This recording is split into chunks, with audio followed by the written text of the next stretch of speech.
vil gerne byde velkommen til Bjørk, som er startet i praktik hos os nu her til august. Og Bjørk skal være på tegnestuen i et halvt år. Er det rigtigt, Bjørk? Jo. Hvordan var det at starte op hos os, Bjørk? Det var egentlig meget stille og roligt, meget nede på jorden, og der var ikke det store sådan, man blev bare budt velkommen med åbne arme fra start af, og var en del af holdet fra første dag. Dejligt at høre. Hvilke opgaver får du lov at sidde med?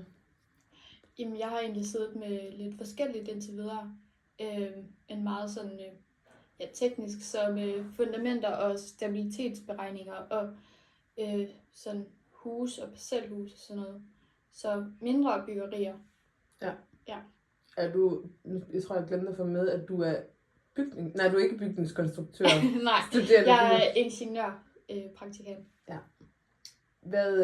Er der god mulighed for at få sparring og hjælp? Ja, det synes jeg, de er gode til, at så snart jeg kan bare stille et åbent spørgsmål, og så er det nærmest som om, de smider alt i hænderne, deres hænder, og så kommer de og hjælper mig. Så det er meget rart at vide. Dejligt. Er der nogle opgaver, du synes, der er for svære, eller? Det kan godt være, at det føles lidt svært lige, når man ser på det, men så kommer man i gang og får den hjælp, der skal til, og så kommer man ligesom lige så stille i mål. Men det er fedt at være med til, at man er med i hele opgaven, og det er ikke bare sådan, om du er praktikant, du får lige den her lille bitte opgave, men at man er med, også selvom det er et større projekt, så får man bare noget mere hjælp og sparring.